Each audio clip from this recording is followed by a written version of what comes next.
Puji nama Tuhan, kita bertemu kembali dalam channel ini bersama saya Evangelis Fernando Ezekiel Ginting. Senang rasanya hari ini boleh membagikan berkat Tuhan untuk kita sekalian. Saat ini saya ada di daerah antara Prince Edward dan Mongkok.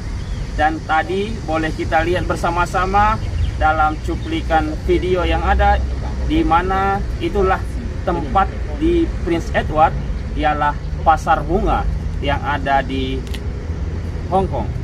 Kita akan melanjutkan dalam seri perumpamaan kita di hari ini, yang dimana hari ini kita boleh melihat kembali, bahkan kita boleh belajar tentang perumpamaan Tuhan Yesus tentang penggarap kebun anggur yang terdapat dalam Matius pasalnya yang ke-21 ayat yang ke-33 sampai ayat 41 yang saya akan bacakan untuk kita sekalian.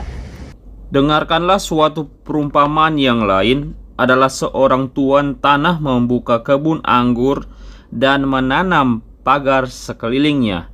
Ia menggali lubang tempat memeras anggur dan mendirikan menara jaga di dalam kebun itu. Kemudian ia menyewakan kebun itu kepada penggarap-penggarap lalu berangkat ke negeri lain. Ketika hampir tiba musim petik, ia menyuruh hamba-hambanya kepada penggarap-penggarap itu untuk menerima hasil yang menjadi bagiannya. Tetapi penggarap-penggarap itu menangkap hamba-hambanya itu. Mereka memukul yang seorang, membunuh yang lain, dan melempari yang lain pula dengan batu. Kemudian tuan itu menyuruh pula hamba-hamba yang lain lebih banyak daripada yang semula, tetapi mereka pun diperlakukan sama seperti kawan-kawan mereka. Akhirnya ia menyuruh anaknya kepada mereka. Katanya, "Anakku akan mereka segani." Tetapi ketika penggarap-penggarap itu melihat anaknya itu, mereka berkata seorang kepada yang lain, "Ia adalah ahli waris. Mari kita bunuh dia, supaya warisannya menjadi milik kita."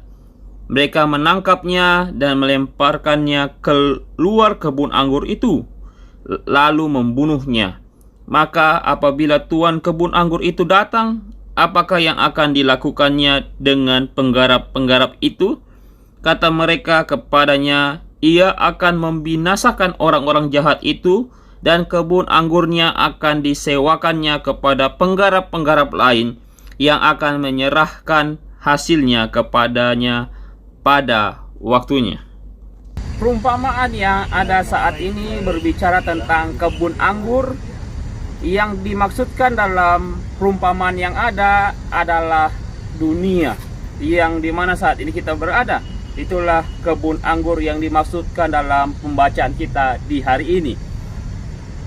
Manusia sebagai para penggarap kebun anggur sebenarnya harus menggarap dan merawat kebun anggur dengan baik agar menghasilkan buah bagi sang pemilik kebun anggur yang ada.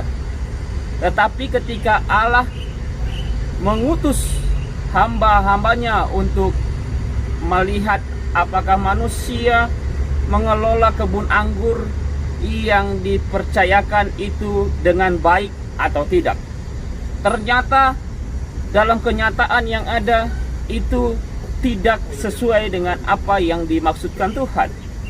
Demikian juga manusia tidak mengelola kebun anggur pemberian Allah dengan baik. Bahkan mereka juga tidak menghormati hamba-hamba Allah atau hamba-hamba Tuhan. Mereka menangkap dan memukul hamba-hamba Allah atau hamba-hamba Tuhan. Bahkan ada yang dibunuh. Sehingga Allah berinisiatif mengirimkan anaknya yang tunggal, yaitu Tuhan Yesus itu sendiri. Tetapi manusia yang jahat menangkapnya dan bahkan membunuhnya juga. Cerita atau perumpamaan ini diakhiri dengan pertanyaan pada ayatnya ke-40, apabila tuan kebun anggur itu datang, apakah yang akan dilakukannya dengan penggarap-penggarap itu?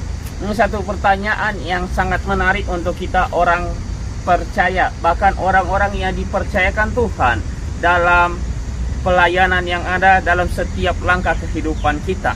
Jawaban dari pertanyaan tersebut boleh kita lihat di ayatnya ke-41, yaitu Allah akan membinasakan orang-orang jahat itu dan kebun anggurnya akan disewakannya kepada penggarap-penggarap lain yang akan menyerahkan hasilnya kepada tuannya pada waktu yang sudah ditentukan oleh sang pemilik kebun anggur. Melalui perumpamaan ini kita mau belajar beberapa hal. Yang pertama, sebagai manusia kita harus mengelola dan merawat kebun anggur atau dunia ini dengan baik, karena dunia ini adalah pemberian Allah bagi setiap kita. Ini satu hak istimewa untuk setiap kita orang percaya atau anak-anak Tuhan dalam melanjutkan atau dalam bertanggung jawab dalam setiap kehidupan kita di dunia ini. Yang kedua, masing-masing kita juga bertanggung jawab kepada Allah atas hidup dan segala pemberian yang telah kita terima. Semuanya itu milik Allah dan patut dipertanggungjawabkan di hadapan Tuhan. Ini satu tanggung jawab yang begitu besar untuk setiap kita orang percaya. Dalam setiap kehidupan kita, kita harus bertanggung jawab menerima berkat Tuhan. Apapun yang sedang kita dapatkan saat ini, itu satu pemberian Tuhan yang begitu luar biasa dalam kehidupan kita. Dan untuk itu kita bertanggung jawab mengelola segala sesuatu, apapun bahkan berkat yang Tuhan berikan kepada kita. Itu satu tanggung jawab besar atau sesuatu pemberian Tuhan untuk setiap kita orang percaya. Yang ketiga, pada akhirnya Allah akan meminta pertanggungjawaban kepada manusia atas pemberiannya dan akan membinasakan setiap orang yang tidak menghargai segala pemberian Tuhan. Ini satu hak untuk setiap kita. Tinggal kita yang memilih. Seperti yang tadi saya katakan, menerima dan kita mau bertanggung jawabkah atau tidak. Ketika kita bertanggung jawab, kita akan diberkati, kita akan selalu bersukacita dan diberikan kesempatan daripada Tuhan untuk menerima setiap hal atau berkat atau apapun daripada Tuhan. Atau tidak, atau sebaliknya, dalam setiap kehidupan kita, pastinya ketika kita tidak menghargai, pastinya kita akan mendapat konsekuensi dari setiap hal yang akan kita dapatkan. Ya, satu hal kalau kita di dunia, ketika kita tidak taat melakukan satu pekerjaan, saya umpamakan seperti kita di sekolah, kita tidak mengerjakan pekerjaan rumah atau tugas yang diberikan oleh guru atau dosen kita. Ketika kita tidak menjalankan itu, otomatis kita mendapatkan satu hukuman. Atau tidak, nilai kita berkurang, atau kita mendapatkan satu tindakan disiplin daripada guru atau dosen itu sendiri. Begitu juga dalam kehidupan kita. Otomatis ketika kita tidak mengerjakan apa yang Tuhan perintahkan kepada kita, kita akan mendapatkan satu peringatan atau satu pengajaran atau satu hukuman daripada Tuhan untuk meluruskan atau mengingatkan kita akan setiap kesalahan kita. Yang keempat, hargailah setiap hamba-hamba Allah atau hamba-hamba Tuhan yang ditentukan Tuhan untuk mengarahkan hal-hal yang baik dalam setiap kehidupan kita sesuai dengan ajaran firman Tuhan atau Alkitab itu sendiri. Kita disuruh dan dituntut untuk menghargai setiap hamba-hamba Tuhan. Karena hamba-hamba Tuhan, orang-orang yang diutus Tuhan untuk bahkan dipercayakan Tuhan dalam pelayanan yang Tuhan percayakan.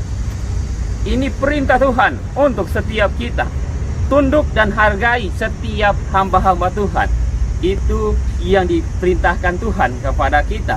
Sehingga ketika kita menghargai, kita mendengarkan apa yang diperintahkan, bahkan apa yang diarahkan dari hamba-hamba Tuhan itu, otomatis Tuhan akan memberkati kita. Tuhan akan memberkati dalam segala hal. Bahkan Tuhan menjawab setiap apa yang menjadi kebutuhan kita hari lepas hari. Yang terakhir, yang kelima, terima dan hargai pemberian Allah yang sangat berharga, yaitu anaknya atau Tuhan Yesus itu sendiri. Kita menghargai bahkan menerima Tuhan itu dalam setiap kehidupan kita. Minta tuntunan Tuhan, kita selalu diarahkan Tuhan, dan kita mau menerima Dia sebagai Tuhan dan Juru Selamat. Tuhan akan menolong dan Tuhan akan memberkati kita. Seperti yang boleh kita sudah sering dengar, bahkan boleh kita hafalkan menjadi rema dalam kehidupan kita, ialah Yohanes 3 ayat 16. Karena begitu besar kasih Allah akan dunia ini, sehingga Dia mengaruniakan anaknya yang tunggal, supaya setiap kita yang percaya kepadanya tidak binasa, melainkan memperoleh hidup yang kekal. Demikian perenungan firman Tuhan kita di hari ini, kiranya boleh memberkati kita sekalian. Shalom.